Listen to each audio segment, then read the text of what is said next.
Is this the best looking scale ready to run on the market today? Nope.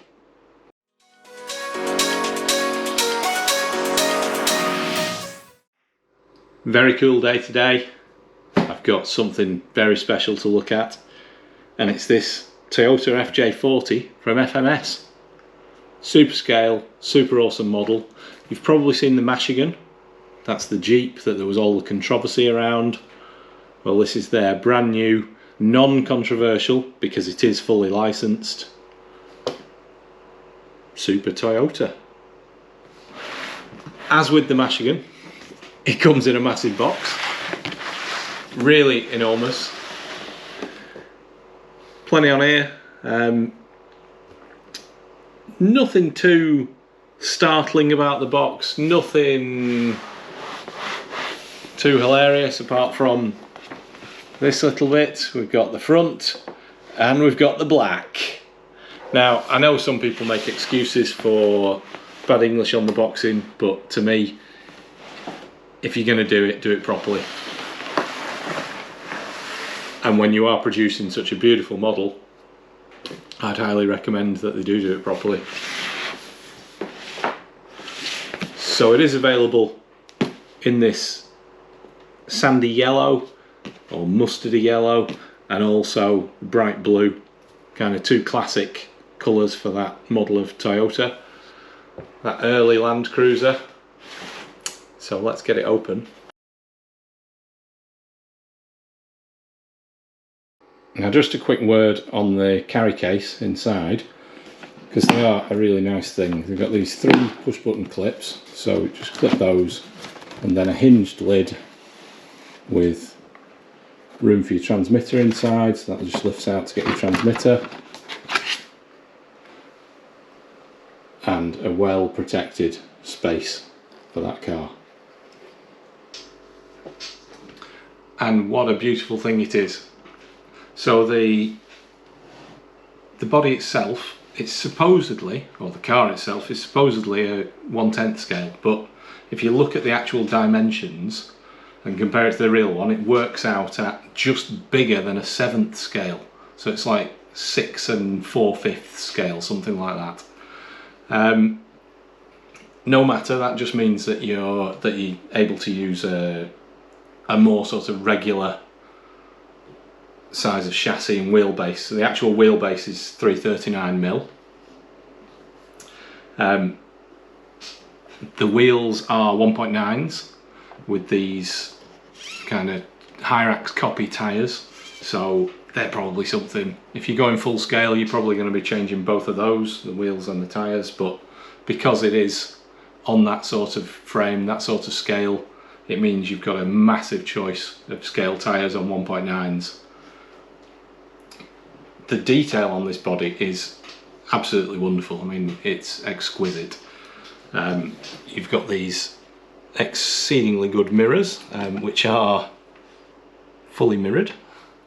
Things like the little antenna, the clasps for the bonnet, the door handles are something else, because those do twist to then open the door. They're fully working door handles with a catch that comes out there. So superb stuff. Inside, the detail is fantastic. We've even got some stickers on the dash for the instrument readout, lots of knobs and the pedals and so on. Just absolutely wonderful. So both of the doors open. We go around the back. We've got the top opens first, and then these 2 side doors. In here, cushioned seats. Now, these look like they should or could fold up, and I think the backs look like they could fold down. Now, I'm not going to play with that, because this car, wonderful as it is, and as much as I'd love to own it, isn't actually mine. I've borrowed it from a friend. So thanks a lot to Luke at All Access Northwest RC. he offered to let me do this video with his. He picked this up as soon as it was in the store. He got it from Tyrone at Knowles Models in Newton-le-Willows. So if you're anywhere in the northwest, get down, visit Tyrone, see what he's got in stock. He does have the blue one currently. So yeah, I've got to be pretty careful with this. So I don't want to be playing around too much. But thanks again to Luke for lending me this. Other nice details, these louvers on the bonnet are actually proper louvers. And talking of the bonnet, if we open this, it's got these two kind of pegs that sit in those holes. Now, lots of room under here, so you could dress it up if you want to. Lights are, or the main lights, the headlights are wired in. Indicators aren't wired in. There's no, I don't think there's an LED in there, but you could fit those and route it underneath those wings. We've got, I don't know what speed controller that is. I don't think it's a hobby wing, but it'll be something of that sort of ilk. There's the servo there for the steering wheel, because when you steer, the steering wheel turns as well, so another lovely little touch. A 540, not a 540, it says in massive writing here, a 550 brushed motor in there, slightly different to the Michigan, I think, and a servo which, if it's like the Michigan, is going to be well underpowered. Little receiver there as well. Plenty of room in there for fiddling around with things. Now, the only downside with this bonnet is, oops, if you are using hard pack 2S lipos like this, you can't get them in. It will not fit in there. But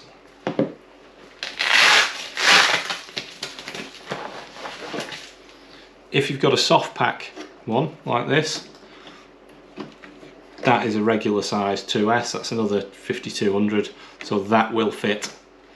Or you could end up, you know, using a smaller pack like this, that'll fit easily, or a stubby, or whatever it is. There's lots of options, just not your hard packs.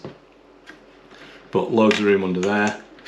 It's got an XT60 connector there, so that's good, that's what I use. So scope there. The only thing that's slightly disappointing here is that there is no like prop for the bonnet or hood. In the Michigan you had one which was positioned across the front, but there isn't one with that. But we'll not hold that against it. So it's just these kind of friction pins there. We've got nice indicator repeaters, side repeaters, front and rear.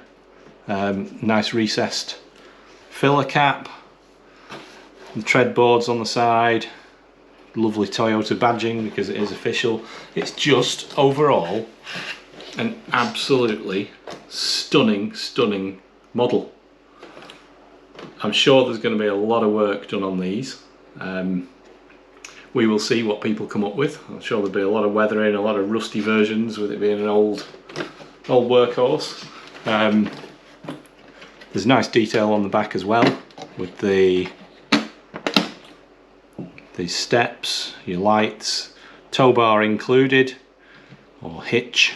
Nice number plate holder on there, and there is one on the front. Now, again, because this isn't mine, I'm not sure whether you get a number plate, license plate with that you can then mount on there, or whether it's just for you to mount your own.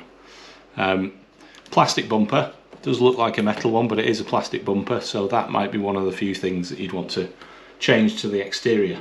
There are also movable little windscreen wipers, which is quite a nice touch. Now onto the chassis. Now, as I said, it's a 339mm wheelbase, reasonable axles, fairly big pumpkins. Might be something you change at some point. Your standard C-section rails.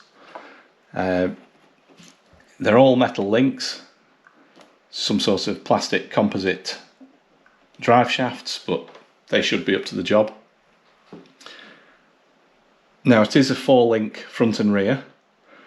Lots of people have been taking the Mashigan and putting a panhard bar across there to stop the horrible bump steer. There's been a lot of success with that, so that's something that you could do easily. And the other thing that lots of people are doing is with the Mashigan is they've been changing these spring shocks. Now these aren't oil filled shocks, they're just sprung. They're very short travel, they're a bit boingy, not the best things in the world, so a lot of people have been changing those over for a leaf spring kit which FMS produced for the Jimny, the Mark 1 Jimny. So that's something that you could certainly do. Right, I'm just going to put a battery in so that we can have a look at that suspension travel. So transmitter on, car on, see the headlights, nice yellow LEDs as well, always nice to see. So now let's have a look. Actually it doesn't look as bad as the Mashigan, but you can see it's that very short amount of travel, so that's certainly one of the reasons why people have been changing the suspension setups quite a bit on these. It's a tiny amount of travel really, which perhaps is scale, perhaps it isn't, but I think we could work with that and work with improving that.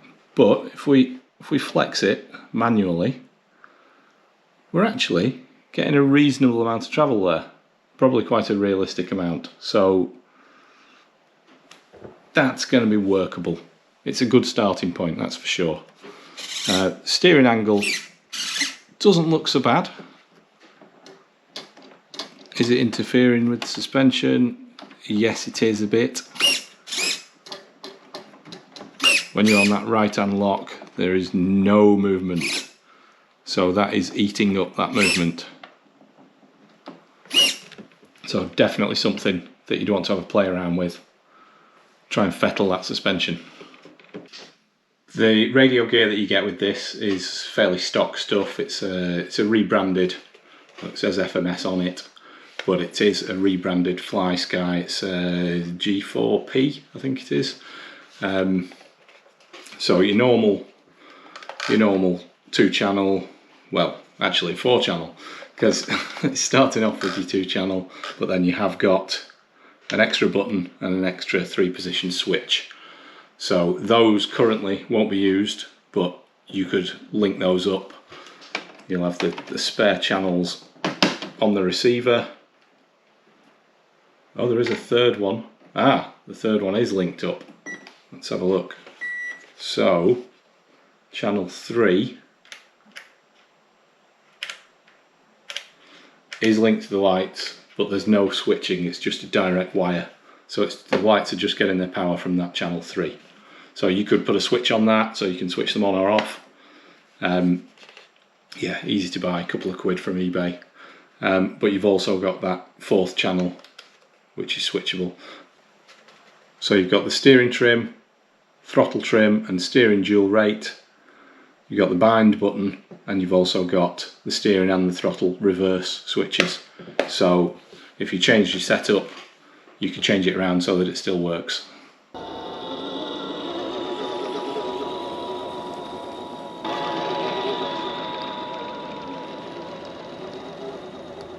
Now, if you're like me, you want your scale car to actually look scale by having a driver. And the problem with lots of cars is you can't find a driver that fits. Now, a lot of people have settled on the Necker figures or various others for your sort of normal 1/10 scale, but if you sit one of those in a car like this, it's going to look tiny. So there's a few things that you can get, but if you want to spend the money and you want to get something that'll fit really well and is good scale, you can get one of these what used to be Fison figures. They're now TB League. You get them, well, you get them all over the place. They're not cheap. I'll put a link below. Can't remember how much this one was, but I'll put a link on there. Now this lady is, she is the smallest of those figures that you can get. Now this could probably take a slightly bigger one. I don't know whether one of the men would be too big, but she certainly fits quite nicely. She's fully articulated, will take 1/6 dolly clothes, so you can steal your Barbie clothes off your little girl or any friend, or just get them cheapo on eBay, whatever you want. But she's a good fit. I'll just show you that moving steering wheel as well. But yeah, if you do want a figure for one of these, that's what I would recommend to you. So there we go. Arguably the new king of the scale 1/10-ish RC car market. It's a wonderful thing. There are certainly things that you'd want to do if you want to make it a more capable crawler, but just as a scale ready to run, what more could you want? It's a stunner. It's an absolute stunner, and at £320 it's a bit of a bargain really. What will be interesting to see is whether FMS also release the body as a kit. I think that would sell very, very well. That's what I would recommend that they do, because there's a lot of people that would want to build up their own chassis and then put a hard body like this on top. If you've enjoyed this and you want to see more videos about different trucks, different tips and tricks and so on, then please subscribe to the channel, throw me a like, and let me know in the comments what you think. Thanks a lot for watching. Keep enjoying your driving.